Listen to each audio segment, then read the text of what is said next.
ಮೇಷರಾಶಿಯವರಿಗೆ ಈ ದಿನ ಯಾವ ರೀತಿ ಇರುತ್ತೆ ಅಂತ ಹೇಳಿದರೆ, ಸ್ವಲ್ಪ ಧನನಷ್ಟ ಯೋಗಾದಿಗಳು ಉಂಟಾಗುತ್ತೆ. ನಿಮ್ಮ ಸಾಧನೆ, ನಿಮ್ಮ ತ್ಯಾಗ, ನಿಮ್ಮ ಗುಣಗಳು ಪ್ರಶಂಸೆ ಕೀರ್ತಿಗಳನ್ನು ತಂದುಕೊಡುವಂತಹ ಅವಕಾಶಗಳು ಜಾಸ್ತಿಯಾಗಿರುತ್ತೆ. ಆರ್ಥಿಕ ಸ್ಥಿತಿಯಲ್ಲಿ ಇವತ್ತು ಆದಾಯವಿದ್ದರೂ ಆದಾಯ ಮತ್ತು ನಷ್ಟ ಸಮವಾಗಿರುತ್ತೆ. ಅನಿರೀಕ್ಷಿತ ಮಾಡುವಂತಹ ಕೆಲಸದಲ್ಲಿ ನಷ್ಟಗಳನ್ನು ಕಾಣುವ ಸಾಧ್ಯತೆಯೋ ಅಥವಾ ಆದಾಯದ ಹೀನತೆಯಾಗುವಂತಹ ಲಕ್ಷಣಗಳಿರುವುದು ಸಾಧ್ಯತೆ ಇದೆ.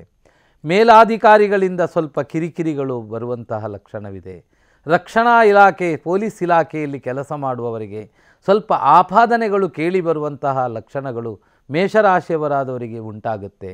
ವ್ಯಾಪಾರಸ್ಥರಿಗೆ ಇವತ್ತು ಮಧ್ಯಮ ಫಲದಾಯಕ. ಈ ದಿನ ಮಿಶ್ರ ಫಲವನ್ನು ಕೂಡಿದ ದಿನ ಮೇಷರಾಶಿಯವರಿಗೆ.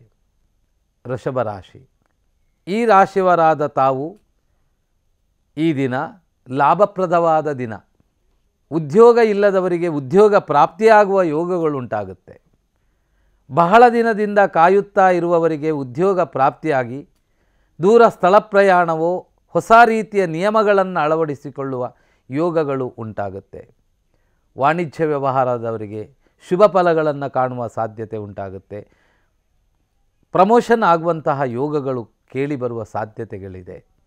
ವ್ಯಾಪಾರಸ್ಥರಿಗೂ ಈ ದಿನ ಅಷ್ಟೇನು ಕನಿಷ್ಠಪ್ರದವಾದ ದಿನವಲ್ಲ.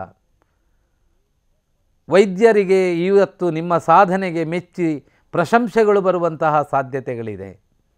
ರಾಜಕೀಯ ವ್ಯಕ್ತಿಗಳಿಗೆ ಈ ದಿನ ಒಳ್ಳೆಯ ಇಚ್ಛಾ ಕ್ಷೇತ್ರಗಳು ಪ್ರಾಪ್ತಿಯಾಗುವಂತಹ ಸಾಧ್ಯತೆಗಳು ಚೆನ್ನಾಗಿ ಕಂಡು ಬರ್ತಾ ಇದೆ. ಸಾಧನೆಗೆ ಮಹತ್ವವನ್ನು ಕೊಟ್ಟಾಗ ಶುಭ ಫಲ ನಿಮ್ಮ ಪಾಲಿಗೆ ಉಂಟಾಗುತ್ತೆ. ತಾವು ಈ ದಿನ ಮಾಡಬೇಕಾದ ಆರಾಧನೆ, ಸುಬ್ರಹ್ಮಣ್ಯ ದೇವರ ಪ್ರಾರ್ಥನೆಯನ್ನು ಮಾಡಿ.